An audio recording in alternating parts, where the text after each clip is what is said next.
Ayan, mga lalabs, samahan nyo kami. Nandito kami ngayon sa bus, sa Metro Bus. Metro Bus ang sinasakyan namin. Papunta ito sa Bazaar. Kasi kaya kami nakasakay rito at talagang sasadyain namin papunta doon. Kasi itong darating na November 12 ay gaganapin yung aming sports feast. So, kailangan naming magkaroon ng uniform. Kaya yun ang pupuntahan namin doon. Magbabasar tayo. Yan, ito ang daan papunta doon. Dito lang ay hindi tayo matatraffic. Kaya dito yung pinili namin na sumakay.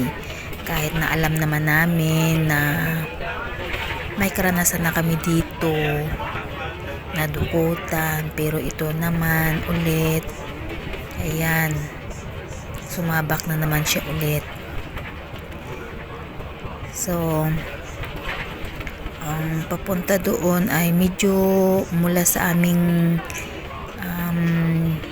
pinanggalingan at papunta doon, so mag-aano tayo ng mga like 40 minutes, more than 40 minutes makakarating tayo doon sa destination natin. So kung dadaan tayo at magko-commute tayo ng sasakay tayo ng tawag nito taxi, so medyo mapatagalan pa tayo dito kasi wala ng traffic, nakakamura pa, nakakatipid pa sa pamasahe. Yun nga lang, medyo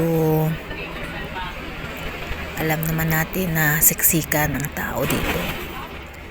So, ingat-ingat lang kumbaga, 'di ba? Ganun lang kasi kailangan talaga namin pumunta doon sa bazaar na yun kasi doon lang talaga kami makakuha at makakabili ng sports uniform namin. Ayun. Ganun 'yun. So baybayin natin itong kalsadang 'to. Papunta doon sa bazaar na yun. Dito kasi medyo maganda yung takbo, walang traffic, makapag-relax ka. Yun nga lang, nakatayo kami dahil syempre sa daming tao, may nakaupo na, nakauna na sa amin.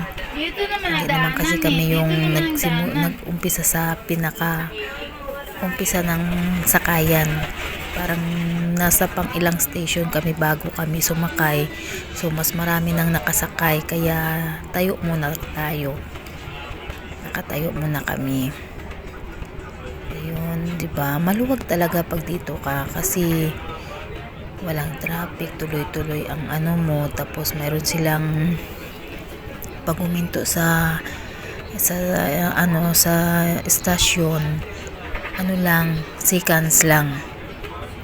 seconds lang talaga, hindi yung umabot ka pa ng isang minuto, hindi, depende pa yun sa pero magpabilisan kasi pag may bumababa, kailangan pag alam mong malapit ka na sa babaan mo, kailangan talagang lumapit ka na sa pinto.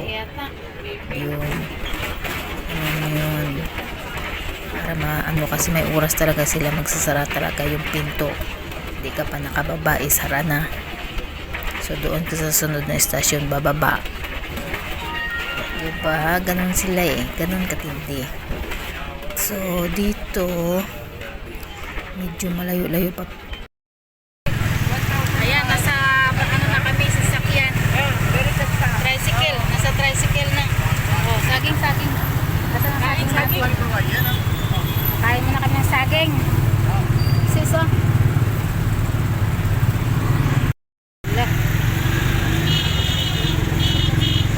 Traffic.